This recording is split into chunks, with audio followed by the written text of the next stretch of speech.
Es el turno de la Metepeira laberintia o araña tejedora laberíntica.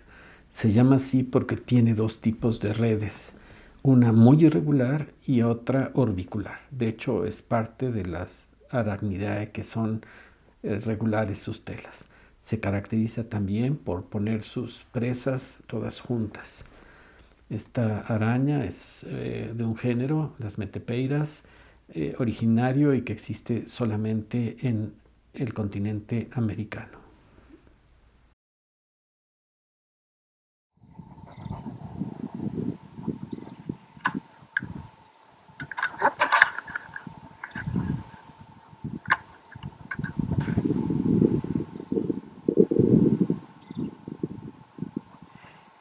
Aquí vemos otra especie, no sé qué sea.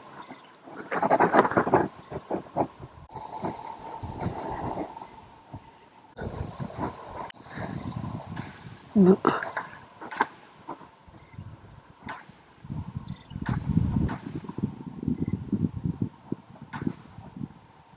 se volteó.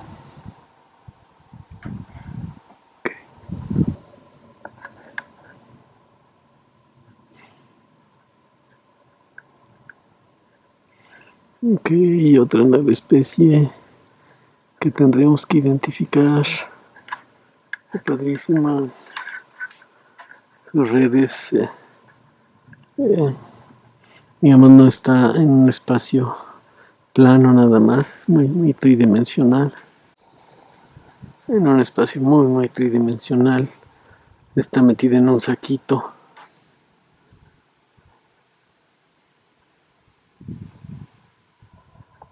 Ah, interesante.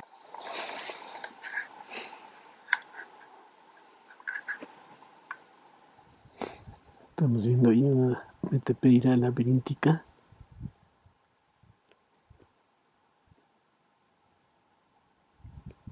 No me atrevo a tomarla más cerquita porque me pega un poco la roca.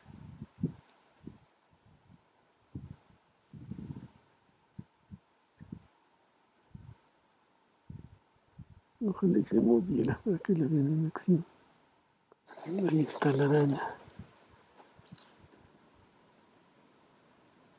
No me atrevo a molestarla, pero me gustaría que saliera.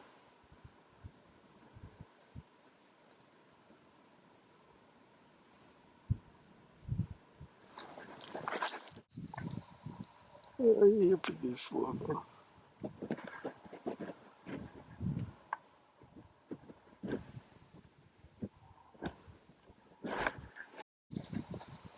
Pues creo que es la más cerquita que la voy a poder tomar.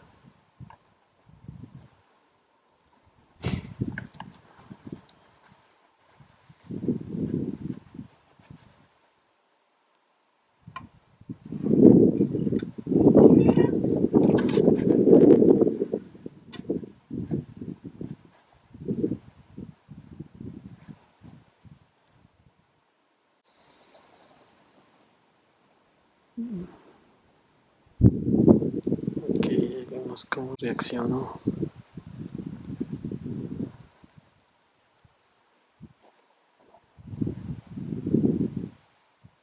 Increíble.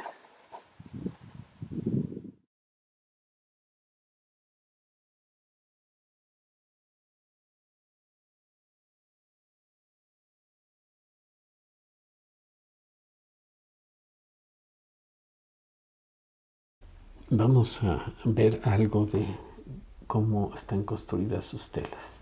En el centro, donde está propiamente el nido y el refugio, donde va a llevar sus presas y también poner los huevos, es una de las partes de las irregulares, vamos a decir, estas muy tridimensionales, a veces sumamente complejas. Y vamos a ver en las fotos cómo hacia afuera empezamos a ver ya adelante o atrás formaciones más de tipo orbicular, es decir, de órbitas de tela regular.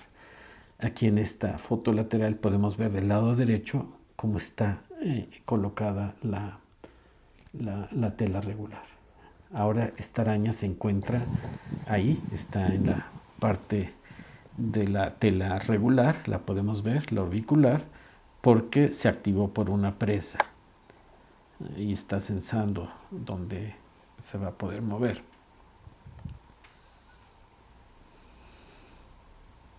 Estamos viendo cómo reaccionó y cómo tiene su tela, a pesar de, se llama laberíntica, pero es toda una gama alrededor de la que está, digamos, la telaraña regular.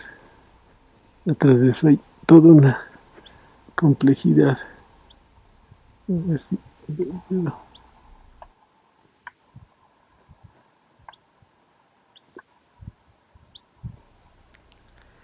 Vamos a observar con qué velocidad se puede trasladar de una a otra zona. Esta es otra de las características. Cómo, digamos, sus presas y todo las empiezan a llevar. En algunas fotos que vamos a observar ahorita se crea prácticamente una especie a veces como de rosario hacia arriba, ¿no? Aquí podemos ver algo de lo que les estaba yo mencionando. En estas fotos a contraluz podemos observar esta característica. Ya sabiendo cómo es más o menos fácil ubicarlas por cómo están. Y otra de las características que deberíamos de comentar de la metepeira laberíntica es la altura. Ellos usan sus telas, digamos, de 1 metro a 2,5 metros. O sea, están un poquito en la banda parecida a la Neoscona oryzabensis, pero no es tan alta la construcción, más o menos decimos de 1 metro de altura hasta 2,5 metros sobre el nivel del piso. Y lo que es interesante es que son un poco como colonias. En este enebro que estamos viendo, Sabino, encontré 3 nidos diferentes.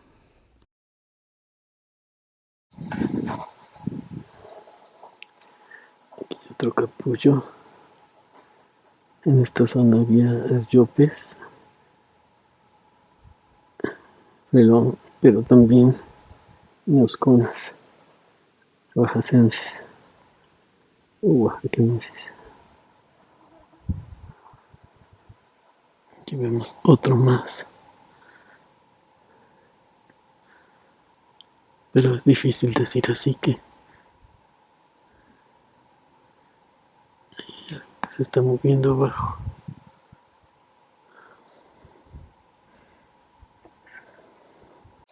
Parece que lo que se movía es nada más las semillitas de la planta que están pegadas ahí al capullo. Pero no alcanzo a ver si hay algo. Aquí estamos viendo otro tipo de nido de capullo. Este tiene la base cónica café y la parte de arriba blanca completamente.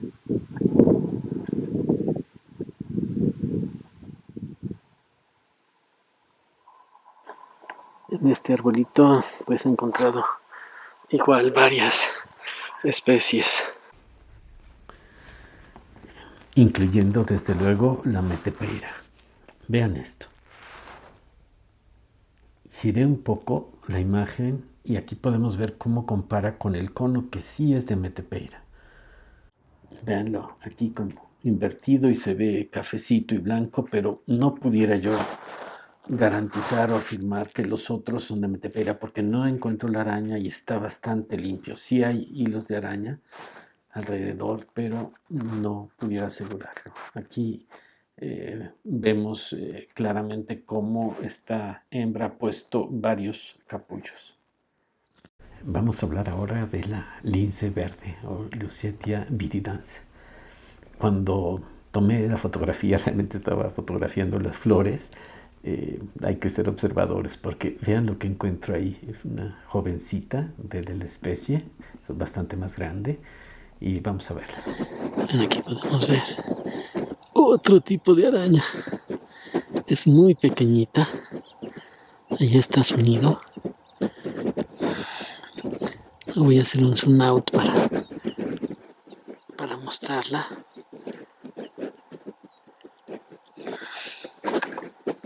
Vi movimiento ahí y no sé si son arañitas que ya están naciendo.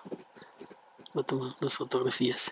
La otra es que está infectada de una plaga que hay por aquí que luego les voy a mostrar también en otros insectos. Aquí podemos ver a la araña.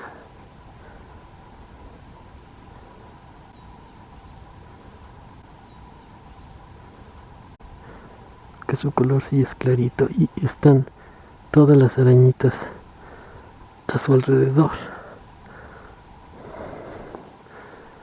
Eso quiere decir que ya nacieron todos los bebitos y ahí los podemos ver. Wow. La verdad es que no vi el huevito y no vi que estaba la mamá ahí cuidándolo.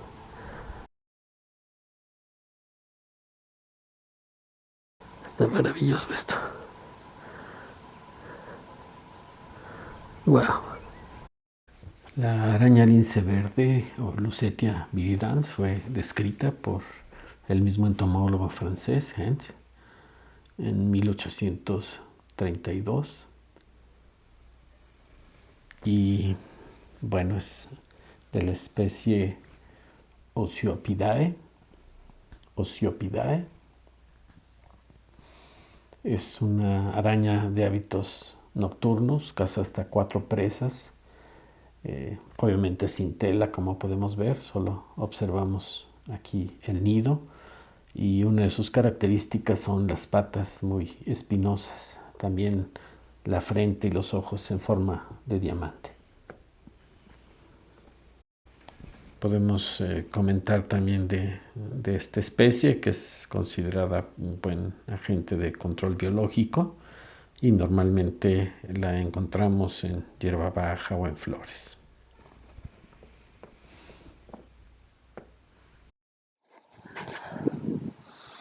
Es un chapulín acercándose a la lince verde. Aquí es más bien en tono cafecito. A ver si se ve algo.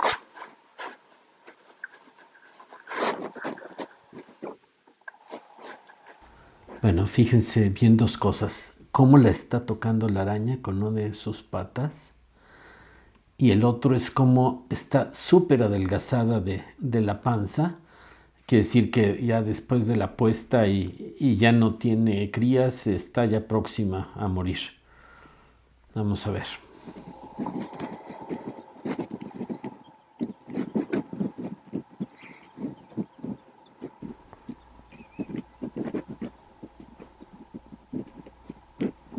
Se acercó el grillo, pero retrocedió la lince. Y ya no está peleando. Se ve que está ya muy débil. Y el grillo ya se está alejando.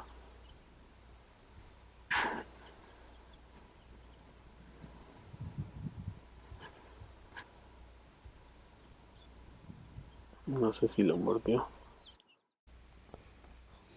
Bueno, vemos ahí el capullo también y como decíamos ya muy adelgazada.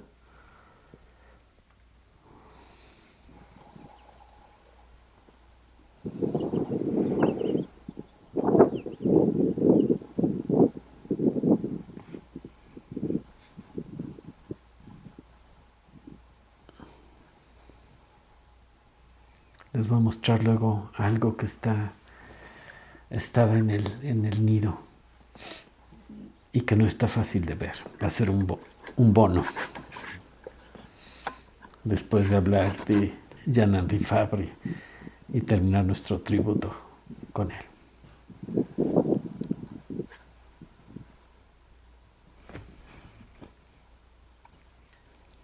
Fíjense ahí a su lado cómo se ve parte del caparazón donde estaba el capullo.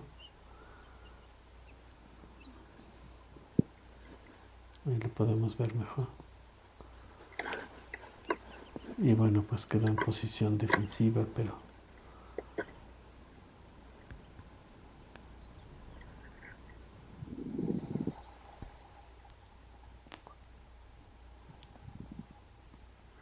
nada más. Ya no pude ver qué le pasaba Me pareció que no era grillo, realmente. Me pareció la langosta, más bien langosta gris norteña. Y son omnívoros, o sea, comen también insectos, podía haberla atacado. Y bueno, pues es el ciclo de la vida. Vemos como ya esta araña lince verde, Physetia viridis,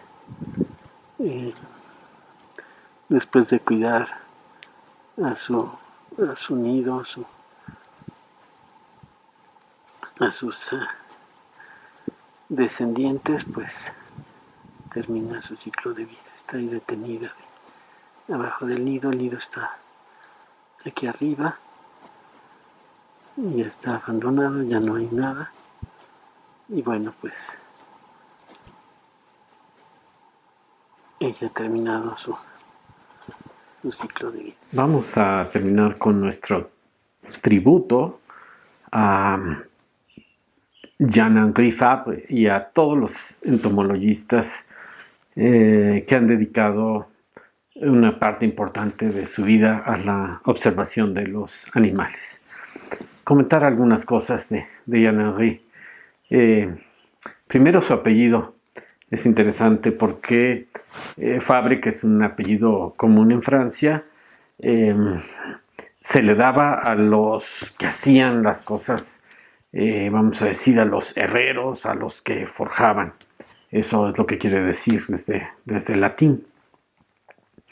Y bueno, me voy a permitir leer algunos de los testimonios de gente contemporánea que le conoce y de después de su obra, y como les había dicho, dar una opinión de por qué no es tan conocido, y seguramente, como ya lo dije, por la mayor parte de la gente, con excepción tal vez de Japón.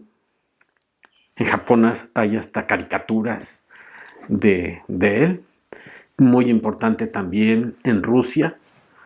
Y bueno, déjenme que les platique algunas cosas de su vida. Él es un escritor sumamente prolífico. Una de sus características es que él es autodidacta. Esto es bien interesante porque él nunca va formalmente a una universidad a estudiar. Él se prepara por su cuenta y presenta los exámenes, y así se vuelve una persona primero en letras, ¿no? Obtiene su título en letras, luego en matemáticas, luego en física, luego en química y en biología, y va a tener un doctorado incluso. Siempre preparándose él mismo y defendiendo ante, digamos, un grupo de profesores, de doctores, para acreditar el nivel. Y bueno, ya decíamos su gran habilidad de docente, su preocupación por la enseñanza. Escribe títulos, no sé, más de 80 obras de enseñanza. Por ejemplo, en un evento que hay una exposición consagrada a Fabre en mayo de 1985, realizado en el Centro Nacional de Investigación Científica. Sería como el CONACYT, pero francés, en París. Y el tema fue Jean-Henri Fabre, un espíritu universal en el siglo XIX. Ya decíamos, él vive de 1823 y muere en 1915.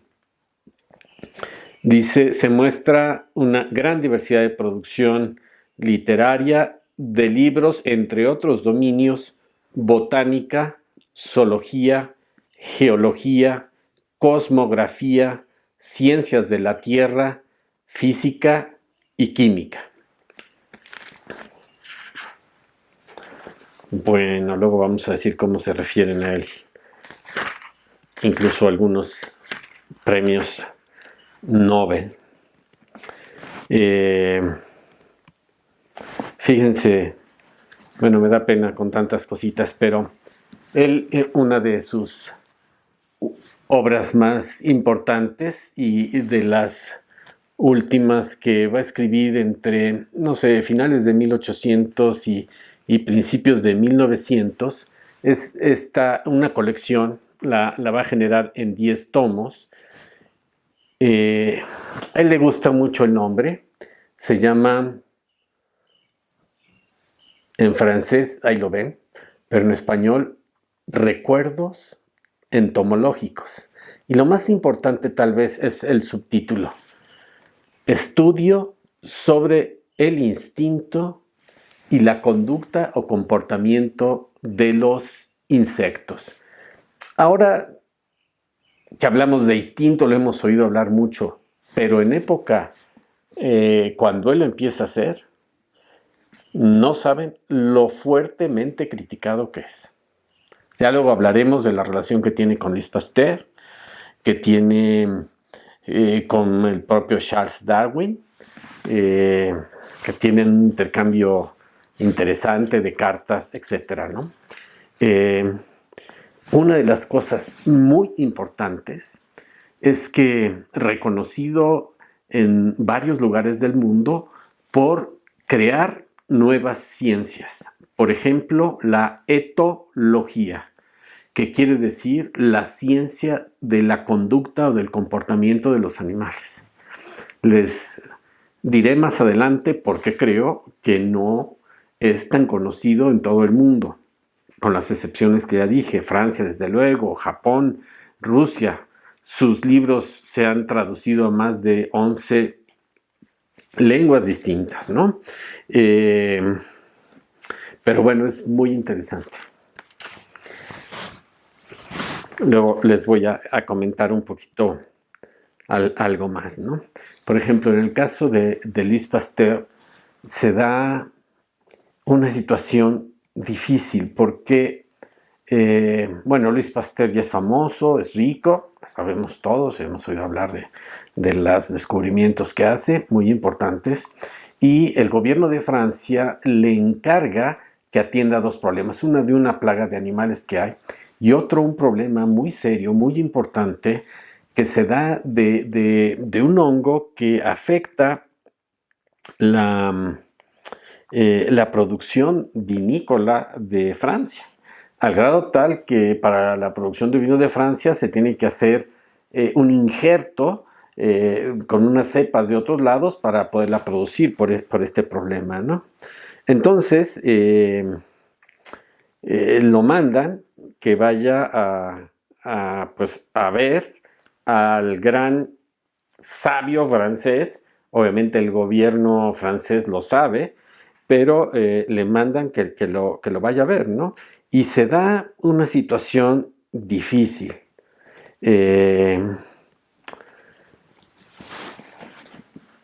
Para Henri Fabre, que luego les diré, pero él es una persona que investiga los insectos en su terreno, es otra de sus grandes aportaciones, ¿no?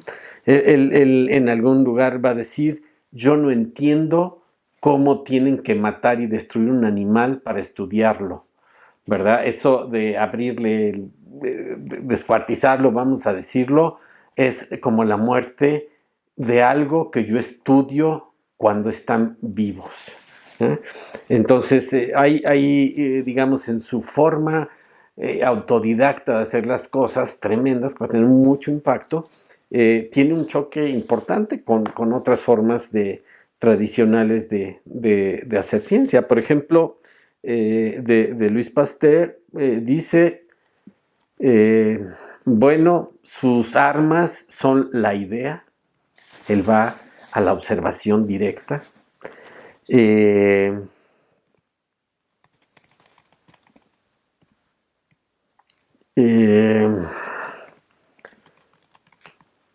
sin cuidar los detalles, ¿no? ¿Qué le importan a él? La metamorfosis, las larvas, las ninfas, los capullos, las las larvas, las crisálidas y los miles de pequeños secretos de la entomología. Y lo está diciendo de Louis Pasteur. Dice, en su problema puede ser inconveniente ignorar todo eso. Y otra de las cuestiones difíciles es que Jean-Henri es una persona pobre. A pesar de su capacidad y su sabiduría, va a vivir luego, digamos, de una forma suficiente por los premios que va ganando y por, digamos, lo que producen los múltiples libros, ya dijimos, para todas las escuelas, para la enseñanza, más otras publicaciones científicas, pero básicamente es pobre. Y hay un evento difícil, porque un poco sabiendo esto, Pasteur, estando en casa, porque lo va a ver a su casa, al Arnat, en Serignat,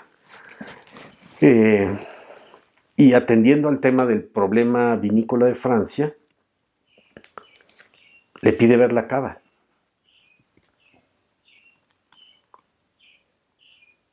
Y Jean-Henri tiene solo una garrafa de vino.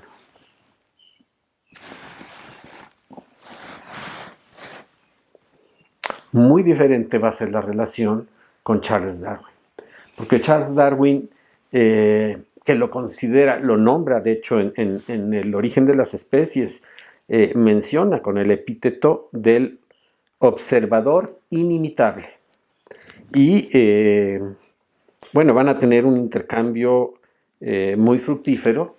Le interesa mucho a Darwin encontrar la evidencia que está haciendo en su teoría, y Fabre le dice, pues mira, aquí está todo esto, toma muchos ejemplos, le llama mucho la atención. Luego les voy a leer textualmente algunas de las opiniones de ambos, pero de Darwin para Jean-Henri Fabre. Y bueno, pues el tema es que más bien Fabre acaba demostrando un poco que la gran teoría general de la evolución no va y no explica. Y él demuestra concretamente en su especialidad, ya decíamos, esta ciencia nueva que él va a desarrollar y en su tiempo no la acepta, que es la etología, que el instinto no va en un proceso evolutivo como lo marcaría el propio Darwin, ¿no? Les voy a dar un poquito más de detalle más adelante. ¿Qué más decir? Era a tal grado un verdadero observador. Les voy a comentar varias cosas porque cuando les hablé yo un poquito del rechazo que tiene de los científicos, yo diría un poco de celo tal vez, pero también incomprensión de su tiempo, porque es, ¿no? Pero miren esto que escribe uno de sus alumnos, que luego va a hacer su doctorado. Dice, qué sentimiento profundo de responsabilidad. No contento con nutrirse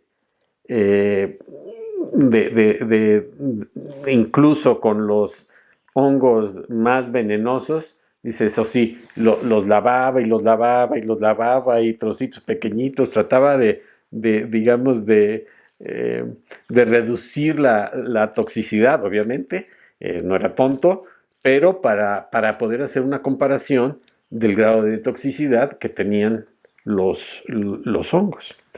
Por cierto, no solo es su observación y su escritura, es famoso, por ejemplo, por su habilidad para pintar los hongos en acuarela. La fotografía vendrá después, uno de sus hijos, Paul, va a fotografiar luego muchas cosas, pero su habilidad para el dibujo, para la tinta, luego les muestro algunas de las cosas que hace, pero la gran colección, que es un tesoro hiperreal, vamos a decir, o bajo esta concepción de una gran similitud a través de la acuarela, especialmente para el tema de los hongos que estudian, ¿no? A ver qué más vamos a poder encontrar y comentar con ustedes. Ya muy mayor, en 1910, él muere en 1915, casi 92 años de edad, se le empieza a hacer reconocimientos a nivel nacional. Entonces, en abril de 1910 se hace una fiesta de jubileo, y bueno, pues pasan ahí cosas interesantes. La Academia de Ciencias de Estocolmo, no sé si lo ubican, premios Nobel, ¿no? En esa ocasión le entregan la medalla Linné, que a través de un amigo suyo, el doctor Legros, se la entregan, ¿no? Ya habíamos comentado esto de la Legión de Honor, que lo va a ver el secretario de Educación de Francia, pero pues no solamente esto, ¿no? Le condecoran con varios premios. La Universidad de Ginebra, en Suiza, también le entrega el premio Alfred Ney. El propio presidente de ese entonces de Francia, un poquito antes de la guerra, y en la guerra, Henri Poincaré, lo va a visitar, pues la gente del pueblito se espanta porque ni siquiera sabían qué tipo de genio, excepto muchos de sus amigos de por ahí, ¿no? Pero bueno, es interesante este tipo de cosas. Bueno, ya decíamos la relación que tiene con Charles Darwin, aunque no están de acuerdo. Desafortunadamente, Charles Darwin muere relativamente temprano con respecto a Jean-Henri Fabre, pero fíjense un poquito lo que le escribe en 1980, cuando él ya está en el Larnat, allá en Serignac. Querido señor, bla, bla, bla. Y dice, no creo que haya nadie más en Europa más realmente, que admire verdaderamente más sus investigaciones que lo que yo lo hago. Charles Darwin, hablando de Jean-Henri Fabre, iba a decir que es el observador inimitable. Y bueno, una nota que pone aquí es una biografía que aparece también al principio del libro de souvenir, de los ya seguidores modernos de Jean-Henri. Dice algo importante, dice, no es solamente que no se adhiera a las tesis de Darwin, luego les voy a leer una frase pesada, pero me van a entender, bueno, van a entender un poquito su pensamiento.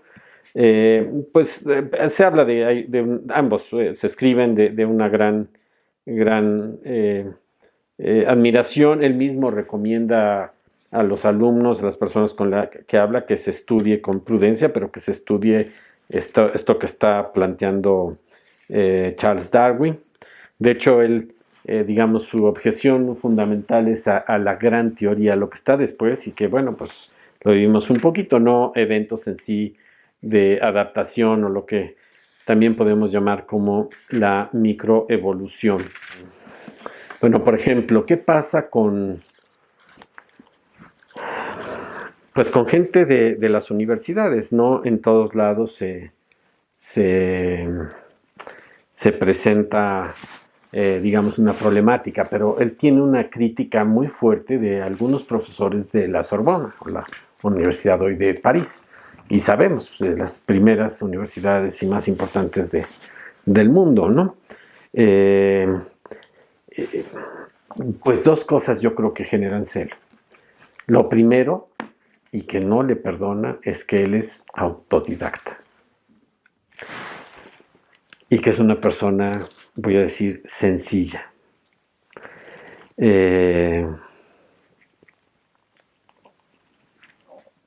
Otra de las cuestiones que les cuesta es su estilo de escribir. Déjenme decirles, en 1911 mucha gente escribe que lo proponga el gobierno francés para el Premio Nobel de Literatura. Escribe hermoso, verdaderamente. Al rato a leerles algunos de sus testimonios o de los testimonios de alguna gente, ¿no? Y en 1911, acuérdense, él ya va a morir en el 15, en el 10 fue ya el presidente de Francia a conocerlo, a verlo, etc. Pues proponen a otra persona.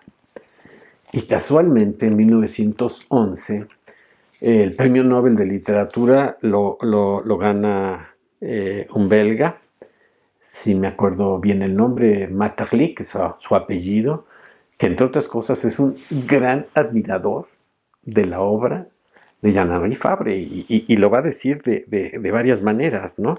Déjenme ver ahora si tengo por aquí algo de cómo se refieren a él. Bueno, él gana el Premio Nobel. Otro de sus amigos y admiradores de él lo va a ganar igual en 1924, ahorita les doy el nombre. Pero les decía que, por ejemplo, esta frase que tiene con respecto, y por eso un poco con respecto a cómo se hacía ciencia, digamos, tradicional en la universidad cuando él está innovando, ¿no? Este autor dice, es probable que Fabre haya sido el único que haya podido ver o que haya tratado de hacer comprender lo absurdo del método que consistía en dar muerte para estudiar la vida. Y lo está diciendo porque muchos de los entomólogos lo que hacían era pues, diseccionar y era básicamente referir el tamaño de las cosas por las partes de los animales. Cuando él, fíjense, por eso la ciencia nueva, la etología, está estudiando la conducta, los instintos de los animales. Una de las cosas por la que va a ser muy criticado, porque él dice, por ejemplo, de una de las abejas, cómo da varios picotazos. Él dice 3 golpes de boxeo. Casi 100 años después, con microscopio electrónico y fotografía, van a ver que llegan a ser 4. Pero él dice que lo que está haciendo es inmovilizar las partes para que ese animal no llegue a hacer daño a la propia abeja. Y que está clavando en partes del sistema neurológico del animal muy precisos. Y se lo comen. Están diciendo, no es cierto, el animal está pues, tratando de ver a qué horas pica algo vital, ¿no? De verdad, lo critican muchísimo en su momento, ¿no? En 1940, muchos años después, no es cierto, por ahí de los 60, se empieza a hacer un trabajo de observación que encargan digamos, del nivel más alto de estudio de ciencia en Francia para revisar digamos, si tiene razón o no Jean-Henri. Y es una tesis bastante famosa que se hace con equipo ya moderno, la fotografía, la cámara lenta para poder ver el detalle de cómo está picando, luego una disección con microscopio electrónico, él solo usa su lupa, ¿no? Y bueno, pues acaban diciendo que tiene razón, que los piquetes son precisos y que se equivoca, a lo mejor, porque ellos incluso llegan a no ver el 4 golpe. Fabre habla de pom, pom, pom, 3, de esta abeja especial, y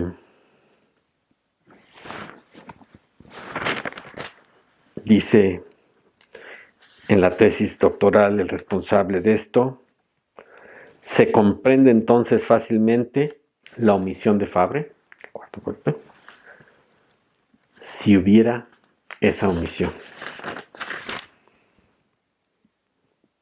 Fabre nada ha inventado.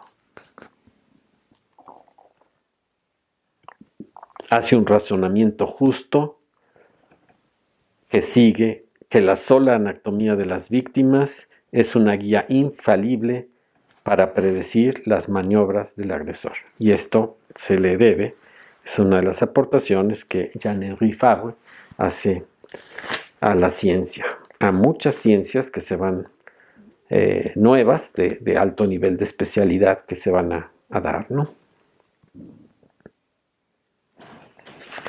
¿Qué más decir? Bueno, esta es una de las frases muy duras. Él, les digo, se lleva muy bien con Charles Darwin, pero él siempre va a decir dos cosas, les leeré de él, que esa gran cosa que quiere explicar, y ahorita van a ver cómo lo va a decir, no se explica, y él tiene evidencia que demuestra, al menos en una parte, contradictorio, eso que la teoría, cuando se quiere extender mucho como casi biología del evolucionismo, está implicando. Pero fíjense esto. Eso que me es afirmado como una majestuosa cúpula de un monumento capaz de desafiar el tiempo, la teoría de evolución que explicaría todo el origen de la vida, de las especies y todo. Fíjense lo que dice.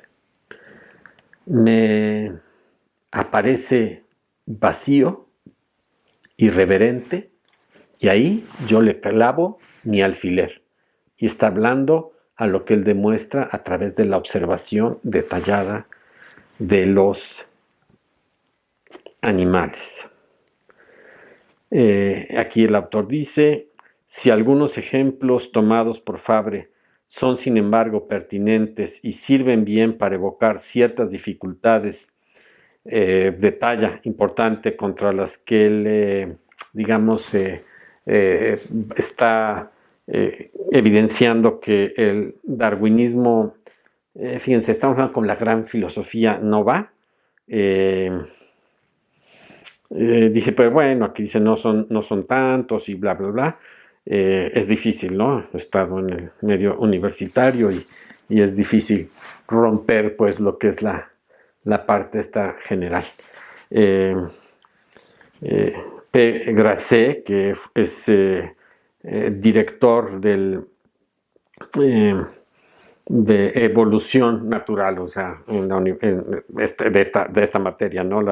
La evolucionista coincide un poquito, él, Grasset, digamos, trabajan con la teoría de la evolución. Él mismo dice, no me preocupa declarar que ninguna doctrina explica hasta ahora en forma satisfactoria completamente la evolución de las especies. Lo dice un evolucionista, no lo dice Fabre, pero se está haciendo un poco referencia a estos puntos que él va a marcar. Bueno, la persona que les digo que gana el premio Nobel y que es admirador de Jean-Henri Fabre se llama Maurice Maeterlinck en 1911 y luego también va a tener otro premio Nobel amigo suyo que igual lo gana y un poquito se da esta parte de no considerarlo. Y él escribe esto. Dice, yo no trabajaba para la gloria, sino únicamente por el placer de trabajar. El olvido en el que me han dejado y que les indigna, está hablando de sus amigos, me ha tocado poco. Porque aparte era una persona, decían que tenía un carácter fuerte, se enojaba cuando necesitaba trabajar en silencio y le hacían ruido, hasta se peleaba con las cigarras que estaban fuera, cuando ya está ahí en el Arná, está a propósito. Arná, ya decíamos, es descampado, que no está así, entonces él a propósito no quiere que se cultive porque es como una extensión ahí muy cerca del lugar donde vive, donde de hecho es ahora un Museo Nacional Francés de Ciencia Natural. Por ejemplo, el tema de, ¿qué otras cosas? Y de sus aportaciones, el tema de las feromonas, que ahora todos pues, hemos oído la palabra al menos, ¿no? Pues él lo propone, acuérdense que aparte es químico, entonces muy interesante. Un poco sobre el tema de el evolucionismo como casi como filosofía. Y dice,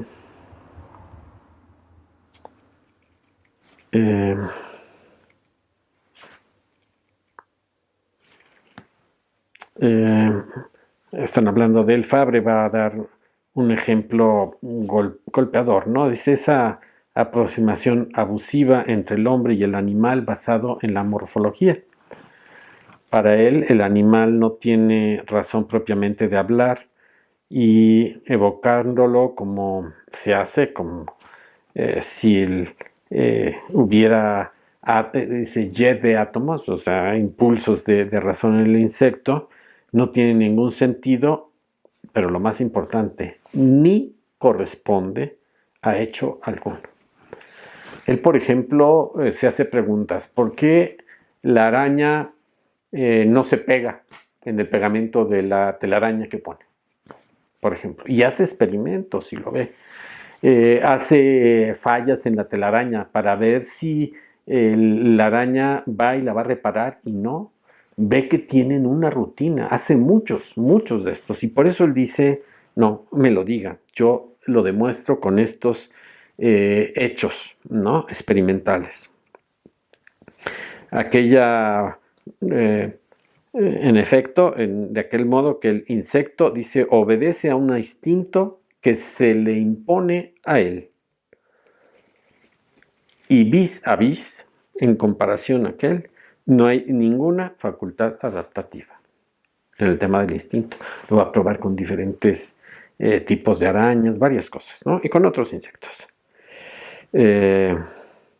Ya se ha contado una de las experiencias a los ojos de Fabre, si el instinto si el instinto tiene inteligencia en sí, como se podría mencionar, es porque más allá de lo sensible y del cuerpo físico del insecto, fíjense bien esto porque es una de las conclusiones, me parece, pues que van más allá de la ciencia, pero me recuerdo en una de mis clases un alumno que dice, oiga, ¿y por qué ustedes hablan de Dios a veces? Si Dios no existe y la ciencia lo ha demostrado. Y yo le decía, bueno, ¿y dónde es eso, no? Y él me dijo, la teoría de evolución. Y bueno, ahorita regreso un poquito a la idea, pero fíjense lo que dice acá. Dice, si parece que el instinto tiene inteligencia en sí mismo, como se podía admitir, porque más allá de lo sensible y del cuerpo físico del insecto se encuentra una inteligencia no encarnada, que no parece más que una imaginación que dirigía la lógica. Él cree, Jean-Henri Fabre, que la naturaleza está bañada de una forma de inteligencia y de una sabiduría cósmica. Yo le decía a este amigo, bueno, pues mira, para allá podemos ver, ¿no? Un poco mi formación profesional científica también pudiera hablar un poquito de esto, pero pues le decía, mira, pues como que no, está atoradón, pero primero habría que hablar porque hay creación, luego porque hay vida, y ya después de la vida, que es cuando empieza un poquito la teoría de la evolución, ¿por qué? Pero básicamente la teoría de la evolución dice, lo irracional crea la razón, porque tenemos razón. Y el pensamiento cristiano dice, no, la razón, la inteligencia no encarnada, nos comparte razón, inteligencia. Jean Rostand va a decir de él, Jean-Henri Fabre es un gran sabio que piensa como filosofía, vive como artista y sienta y siente, perdón, y se expresa como poeta. Bueno, ojalá y tengan oportunidad de leer Souvenir entomologique o Recuerdos entomológicos. Se los recomiendo. Van a encontrar ahí de muchísimos, de las arañas, de los insectos, muchísimos. Y escribe padrísimo, de verdad. Fíjense esto que es maravilloso y les quiero compartir. Cuando estaba yo revisando las fotos que tomo de la lince verde, observo algo que me llama la atención en la pata. Véanlo ustedes. Y digo, bueno, ¿qué es una varita o qué es? Y no, es un insecto de la familia de los membrácidos. Es increíble esto que me regala el Señor en este momento. Fíjense ahí, eso que se ve como cabecita, en realidad se llama el pronoto. Hay de muchísimas formas. Esta en particular, desde las más simples, se llama la Campilencia latipes. Y vean cómo la carita está muy cerca de las patas, el otro es solo esta protuberancia, el pronoto. Y bueno, hay de muchísimas maneras, ¿no? Viven mordiendo las ramitas y chupando la savia.